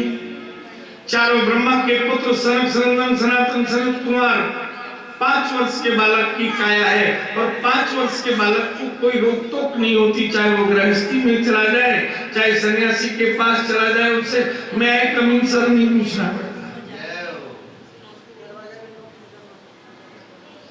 अब ये रोज आते थे, नित्य रोज की भांति आए, द्वारपाल बोले रुकिए। देखा एक बार तो परिचय हो जाते हैं, जरा आगे बढ़े, बोले आप कौन? कहते हैं रुक जाइए। दोबारा संत ने देखा, तीसरी बार आगे बढ़े तो शस्त्र उठा लिया।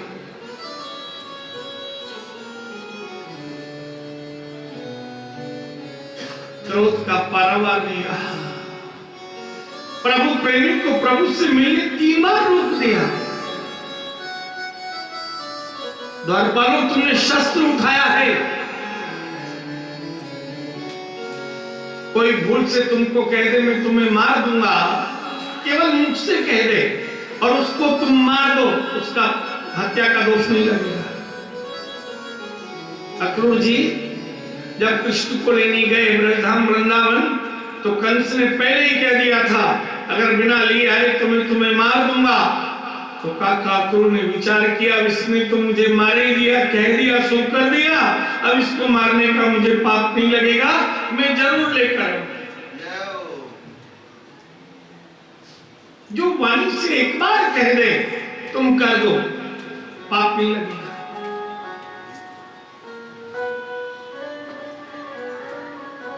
तुमने 3 बार रोका है, हम श्राप देते हैं 3 युगों में तुम 3 बार दैत्य देह धारण करोगे। अब तो दोनों के दोनों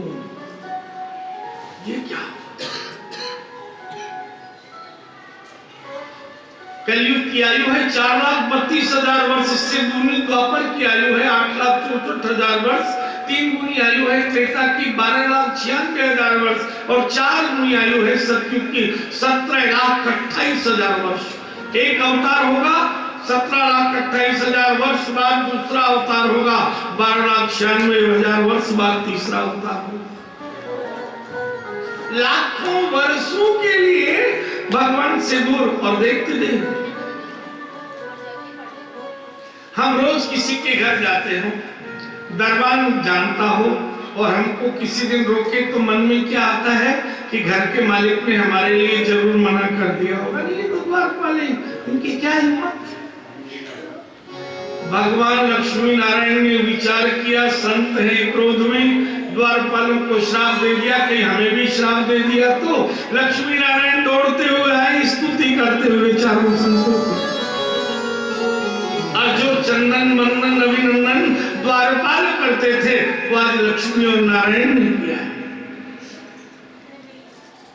दोनों द्वारपालों ने भगवान नारायण के चरण पकड़ लिए कि आपके द्वार पर आकर भी हमें श्राप मिला। भगवान ने कहा मेरी इच्छा से हुआ है, मेरे द्वार पर आकर भी तुम अभिमान को मन में रखकर मेरे प्रेमियों को मुझसे दूर कर रहे थे। ये हमारी कथा है। भगवान के हम सब क्या हैं? द्वारपाल। साधन धाम मोक्ष कर द्वारा, पाहिन जी पर लोक सवारा। साधन धाम मोक्ष कर द्वारा, पाहिन जी पर लोक सवारा। परलोक का साधन सो परित्र दुख पावई। और जो परमेश्वर से किसी को दूर करेगा वो क्या करेगा? दुख पाएगा। चरण पकड़ लिए, हम आपके द्वारपाल हैं, अपराधी हैं, लेकिन क्षमा करो। और देखें दयानंद की दया, बोले तुम 3 बार जन्म लोगे, मैं 4 बार जन्म लेकर तुम्हारा उद्धार कर दूंगा। देखो कृपानाथ की कृपा। राजा परीक्षित सतयुग में अवतार लेते हैं, हिरण्याक्ष और हिरण्यकश्यप। भगवान 2 बार अवतार लेते हैं, वराह अवतार से हिरण्याक्ष का और स्वयं नरसिंह अवतार से हिरण्यकश्यप का उद्धार करते हैं। त्रेता में यही पुलत्स्य के कुल में विश्वा के पुत्र रावण कुंभकर्ण बनते हैं, स्वयं दशरथ नंदन राम बनकर इनका उद्धार करते हैं। द्वापर में यही शिशुपाल और दंतवक्र बनते हैं और देवकी नंदन बनकर उद्धार करते हैं।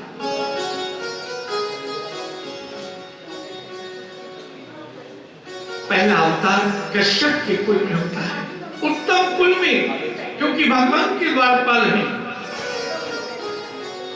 प्रश्न किया राजा परीक्षित ने, कश्यप के कुल में, पुलत्स्य के कुल में, यदुवंश के कुल में दैत्य अवतार क्यों हुआ? कश्यप जी की 13 पत्नियां हैं।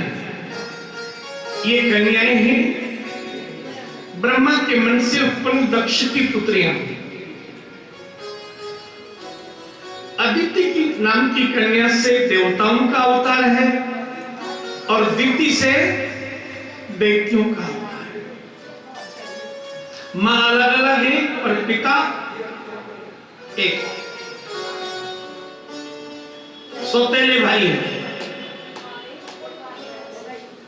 युद्ध होता है लेकिन माता पिता बीच में नहीं बोलते हैं। न कभी कश्यप जी देवताओं की ओर होते हैं न दैत्यों की ओर। सत्य बात है, माता पिता जिसका पक्ष है दूसरा कहता है अच्छा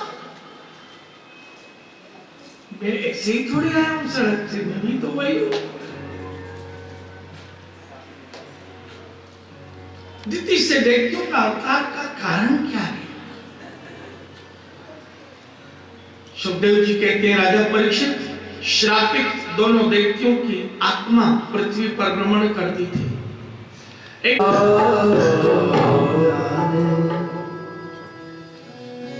ब्राह्मणों ने नाम रखा था परीक्षित। परमेश्वरेण रक्षयति इति परीक्षित। तीनों अवस्थाओं में परमेश्वर जिसकी रक्षा करे, गर्भ में जन्म ले तब हिरण्यगर्भ, ये भगवान का गर्भ है, ऊपर आकाश नीचे पृथ्वी। हिरण्यगर्भ में वायु में रहे तब, और जब ये वायुमंडल से काया अलग हो जाए, आत्मा अकेली रहे तब। जो तीनों अवस्थाओं में रक्षित है परमेश्वर से, वही परीक्षित है। हम सब परीक्षित हैं। हमारी रक्षा प्रतिपल परमेश्वर कर रहा है। ब्रह्मास्त्र ने तो प्राण ले लिए थे उत्तरा के गर्भ में, लेकिन सुदर्शन चक्र ने जीवन। ऐसा क्यों किया गोविंद ने, जानते हो? गोविंद द्रौपदी के ऋणिया थे। द्रौपदी ने अश्वत्थामा को प्राण दान दिया था, जिसने 5 पुत्रों का वध कर दिया था। जो किसी के वंश की रक्षा करे, उसका वंश कभी नष्ट। गोविंद ऋणिया थे। एक ब्राह्मण के प्राण की रक्षा की थी, जो मृत्युदंड का अधिकारी था। ब्रह्मबंधुर न हंतव्य आतताई बलार्हण, आतताई था, मारने योग्य था। वचनं चा संसत्य बंधना नैनं क्षति मुच्यताम मुच्यतामेष ब्राह्मणो नितरां गुरु। इसे छोड़ दो, मुच्यताम मुच्यताम। ये गुरु पुत्र है, ब्राह्मण पुत्र।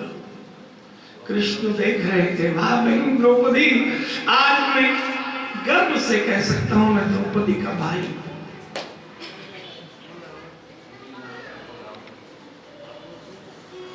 वंश की रक्षा की थी।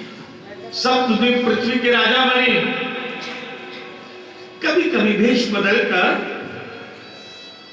प्रजा के सुख दुख जानने का प्रयास करते थे। एक दिन घोड़े पर बैठकर छद्म वेश धारण रखा हुआ था, जा रहे थे, तभी देखा एक बैल जिसके 3 पैर पहले ही कमजोर थे, चौथे पैर पर एक राजसी वेश वाला काले रंग का पुरुष, जिसने मुकुट धारण किया था, दंड से प्रहार कर रहा था।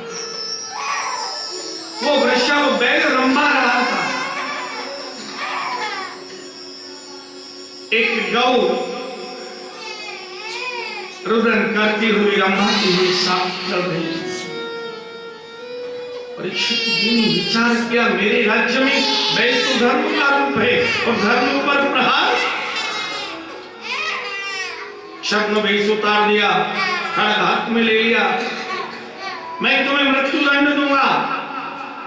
मैं राजा परीक्षित पांडु प्रकोप, मेरे राज्य में अधर्म। उस पुरुष ने दंड को रख दिया और अपना मस्तक मुकुट उतारकर परीक्षित के चरणों में रख दिया। कितना भी बड़ा अपराधी हो, अगर शरण में आ जाए तो राजनीति कहती है उसे मृत्यु दंड नहीं दे सकते। शरणागत कहूं जे तजहि, हित अनहित अनुमान, ते नर पावर पापमया, ते नहीं बिलोकत। शरण में कौन हो? मेरा नाम कलयुग है। द्वापर को गए 125 वर्ष हो चुके हैं भगवान श्री कृष्ण के प्रेम को, और मुझे अब तक मेरा ही युग होने पर आपकी इस पृथ्वी पर प्रवेश नहीं मिला। ये बैल धर्म का रूप है, इसके 4 चरण हैं। सत्य, तप। सतयुग में संतोष रूपी चरण पर ये बल युक्त रहता है। त्रेता में तपस्या रूपी,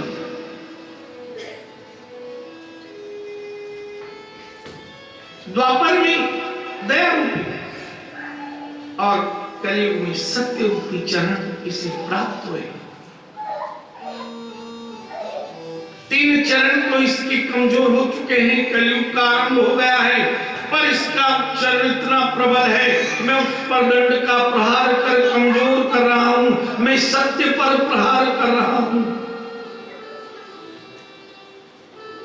एक गौ जो रुदन करती है साक्षात पृथ्वी है, ये विलाप कर रही है कलयुग आएगा, अनेक प्रकार के अधर्म होंगे तो मैं रसातल में चली जाऊंगी। महाराज मैं आपकी शरण में हूं, मुझे आश्रय दो। परीक्षित विचार करते हैं, कलियुग समयुग आनंद, जो नर कर विश्वास, गाय नाम गुण गण प्रबल, भवतर बिनहि प्रयास। कोई प्रयास नहीं करना, बिना प्रयास के भव कर जाएगा। सतयुग में मुक्ति समाधि से, त्रेता में तपस्या से, द्वापर में यज्ञ से और कलयुग में नाम जप से। कलयुग केवल नाम आधारा, सुमिर सुमिर नर उपरहि पारा। कलयुग केवल नाम आधारा, सुमिर सुमिर नर उपरहि पारा। कलयुग केवल नाम का आधार। बोले कलयुग धर्म को और पृथ्वी को छोड़ दो, मैं तुम्हें एक नहीं चार चार स्थान दूंगा। कलयुग में का फिर तो आनंद है।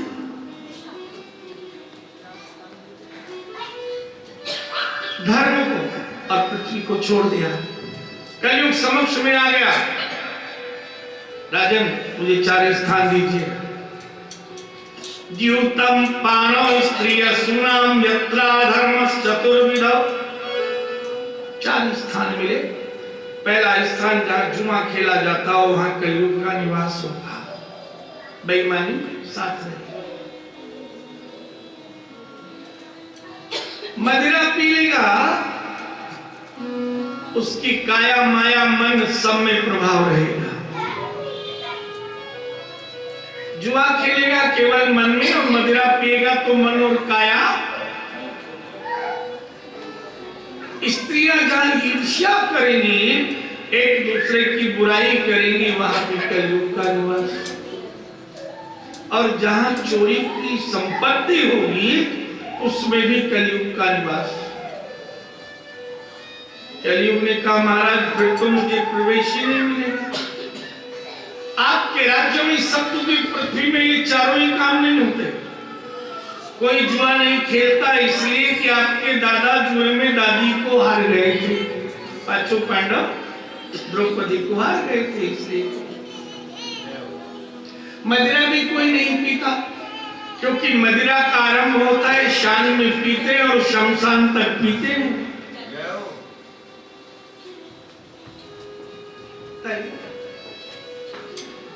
सब धीर वीर गंभीर हैं, अपना भला बुरा, अपने परिवार का भला बुरा जानते हैं। कोई नहीं पीता। अभी श्री कृष्ण को स्वधाम में 125 वर्ष हुए हैं, इसलिए स्त्रियों में तो प्रीति भरी है, ईर्ष्या है ही नहीं।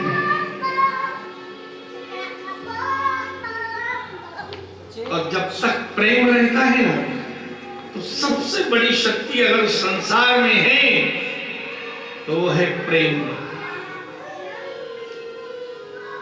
प्रेम परिचय को पहचान बना देता है। प्रेम वीरान को गुलिस्तान बना देता है। प्रेम में है इतनी शक्ति यारो, प्रेम शैतान को भगवान बना देता है। प्रेम से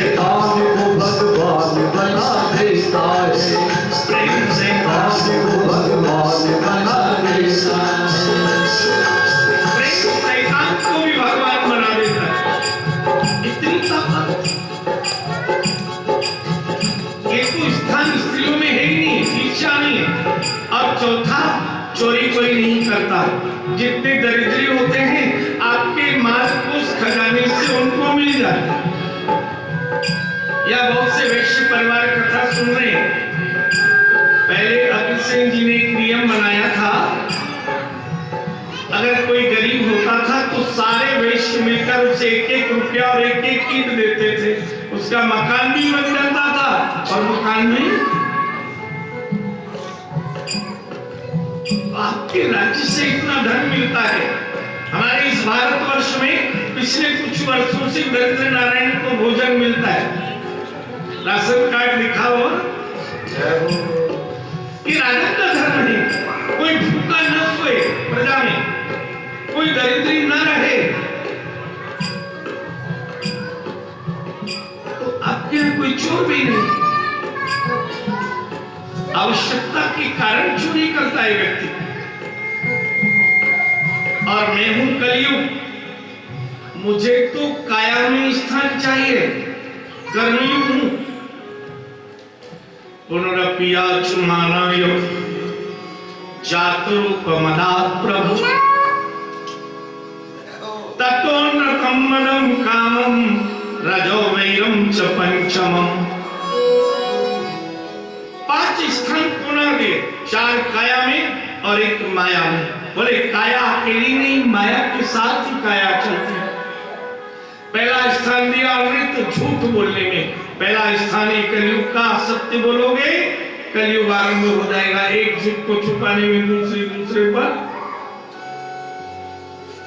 तत्वन्नतम मदम। दूसरा अहंकार, मनुष्य है ना हम, महाराज मनु की संतानें मनुष्य थी।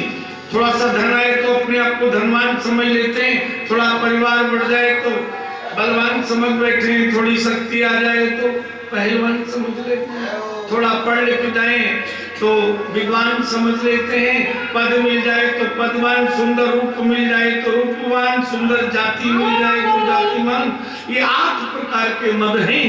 ये अहंकार मनुष्य की मन से ऊंचे हो जाते हैं, भले कर्म से न हो। कामम, कामनाएं। कोई पूछे तो भैया अगर तुम्हें कितना धन हो जाए तब तुम संतोष रखोगे? बोले उसका कोई लिमिट नहीं।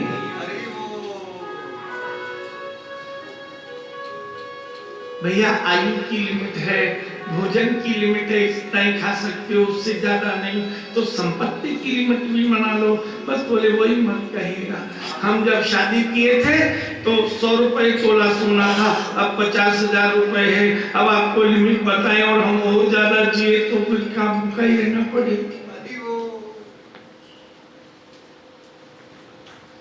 कामम, बोले कामना कैसे सीमित हो, इच्छाएं कैसे पूर्ण हो? रजो, संग्रह बुद्धि। 50 रुपए इकट्ठे हो जाए तो 100 कैसे होंगे, और 101 हो जाए तो 200 हो जाए।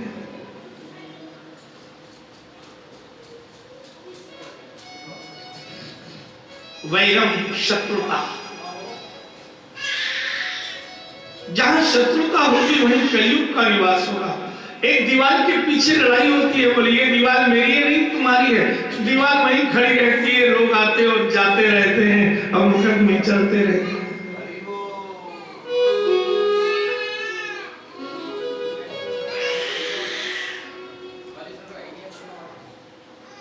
जिसे तुम अपना अपना कहते हो तुम्हारा कैसे हो सकता है? ये स्थान में और अनाधिकार के धन में भी कलयुग का निवास रहेगा, जो तुम्हारे अधिकार का नहीं। कलयुग प्रवेश ही तब करता है जिस दिन हम अनाधिकार का धन रख लेते हैं। रावण 4 वेद 6 शास्त्र 18 पुराण त्रिकालदर्शी ज्ञाता, लेकिन अपराध क्या हुआ? श्रापित था, लोभ आ गया और लोभ में कुबेर की सारी संपत्ति ले ली और जेल में कुंभकर्ण की सारी संपत्ति ले ली, 6 महीने सोता, जागते ही मदिरा और वैसे कटवाकर बस। विभीषण की सारी संपत्ति ले ली।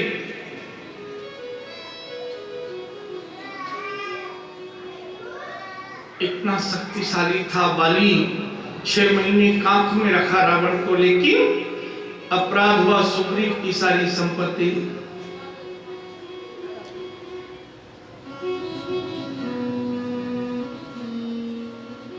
दुर्योधन दुशासन 100 भाई थे, इतने शक्तिशाली थे, लेकिन लोग में 5 पांडवों की संपत्ति। अगर एक कण संपत्ति भाई की भाई रख ले, ये महाभारत कहती है, रामायण कहती है, गीता में कृष्ण कहते हैं, वो तेरे अपने नहीं है। जो तेरा अधिकार, तेरी संपत्ति पर अधिकार जमाते हैं, जो तेरे अधिकारों के अधिकारी बनते हैं, वो तेरे अपने नहीं है। उनसे युद्ध कर, उनसे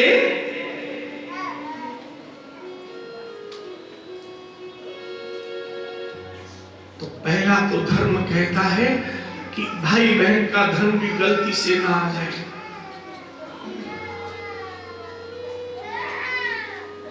अधिकार का धन, नहीं तो कलयुग आएगा। अब तो कलयुग में सोचा, अब तो मैं राजा परीक्षित के घर भी जा सकता हूं। बोले मेरे को ये 5वां स्थान दे दो। एक दिन राजा परीक्षित वन में शिकार करने जा रहे थे,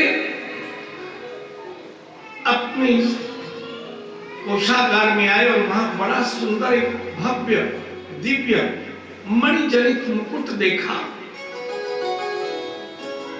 ये मुकुट अर्जुन, भीम और कृष्ण जरासंध को मारकर लाए थे। जरासंध का मुकुट था, अनाधिकार का धन। परीक्षित ने आज सिर पे रखा, कलयुग उसमें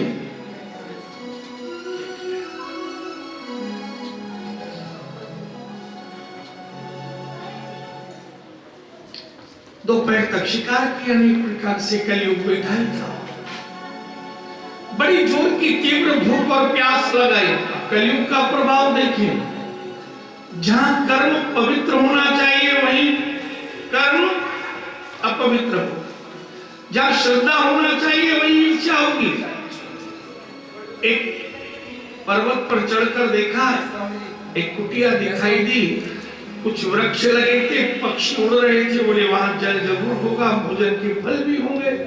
घोड़ा लेकर आए, देखा एक संत समाधि में, घोड़े की रास खींची, घोड़ा हिल आया, उतर पड़े, पास में आए और संत से बोले मुझे भूख लगी है, मुझे प्यास लगी है, मुझे भोजन चाहिए, भोजन दो, मुझे जल चाहिए, जल दो। संत समाधि में थे। कलयुग का प्रभाव देखो, श्रद्धा ईर्ष्या में परिवर्तित हो गई। मेरे ही राज्य में रहने वाला संत मेरी बात नहीं सुनता, मेरे ही राज्य में रहने वाला संत मेरी बात नहीं सुनता। लगता है मुझे देखकर आंख बंद की है। कलयुग का प्रभाव, अज्ञानता देखें। एक मरा सर्प वृक्ष पर लटका था, उसी को तीर की नोक से लेकर संत के शरीर पर गतिमान करने लगे। भयभीत होकर संत भागे, लेकिन समाधि में थे, कोई गति नहीं हुई। गले में तीर की नोक सहित सर्प को छोड़ा, बोले कहीं जाकर जल पीता हूं। ये तो जागते नहीं, और जैसे ही चल दिया, कुछ ऋषि पुत्रों ने देख लिया था। ये शमीक ऋषि थे जिनके गले में मरा सर्प लटकाया। उन ऋषि कुमारों ने जाकर शमीक ऋषि के पुत्र श्रृंगी ऋषि को कहा कि तुम्हारे पिता के गले में राजा ने आकर मरा हुआ सर्प तीर सहित छोड़ा है। राजा ने जलपान किया, फल खाए और घोड़ा लेकर चला गया। जल कलश भरकर श्रृंगी ऋषि आए और पिता के गले में मृत सर्प देखा। ये तो कुलांगार निकृत्य क्या कर दिया। एक लंगित मर्यादम तक्षकः सप्तमे हनि। इस राजा ने मर्यादा का उल्लंघन किया है। जिस शरीर में ब्रह्म का मिलन हो रहा था, जो समाधि में थे बराबर, सत्य जाति का तक्षक 7 दिन बाद 10 ले। अब श्राप तो दे दिया, श्राप देते क्रोध समाप्त हुआ।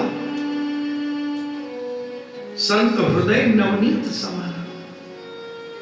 और जैसे ही श्राप दिया, हमारे सर्प की नोक से हटाया, लिखा हुआ था दिग्विजय पांडव नंदन महाराज परीक्षित।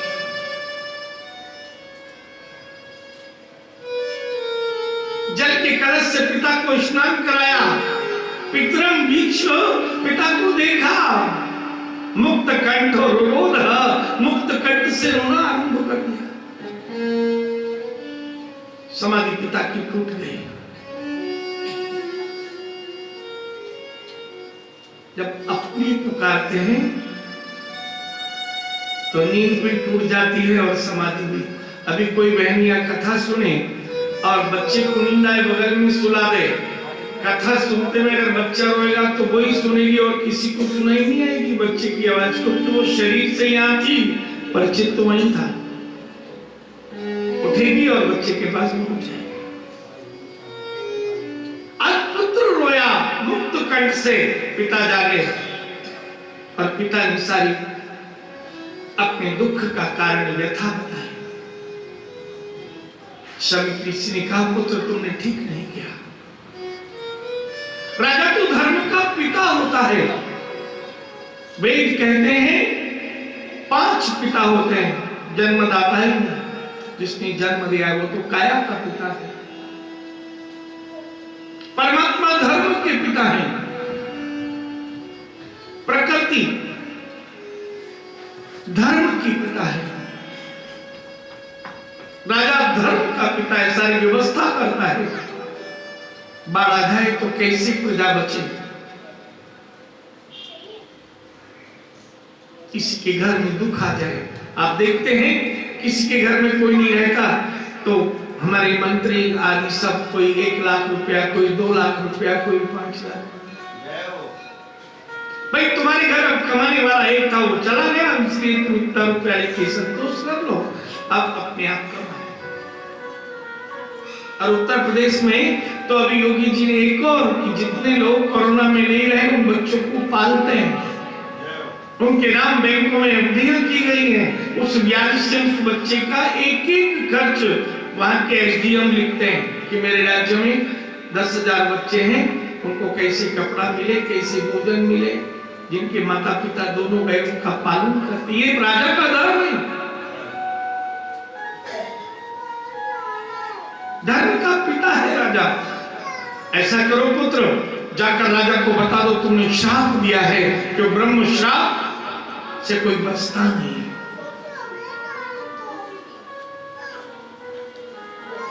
बहुत से ऋषि कुमारों को लिया और श्रृंगी ऋषि राजा परीक्षित के राज्य में आए। इधर राजा परीक्षित राज्य में आए और जैसे ही मुकुट उतारा, कलयुग हुआ अलग, मन में क्षोभ दुख उत्पन्न हो गया। आज मैंने अपराध कर लिया। एक समाधि में ऋषि थे, मैंने नर्क स्पर्श करा दिया, शरीर अपवित्र कर दिया। आज सभा में नहीं गए, चित्त उदासीन और मलिन हो गया। इतने में ही ऋषि कुमार आए, बोले आज महाराज सभा में नहीं आए हैं, निवास में ही हैं। निवास महल के द्वार पर आकर ऋषि कुमार ने कहा, हमें आवश्यक रूप से अत्यंत शीघ्र राजा जी से मिलना आवश्यक होता है। ऋषि कुमारों की बात महाराज परीक्षित ने सुनी, दौड़कर चले आए।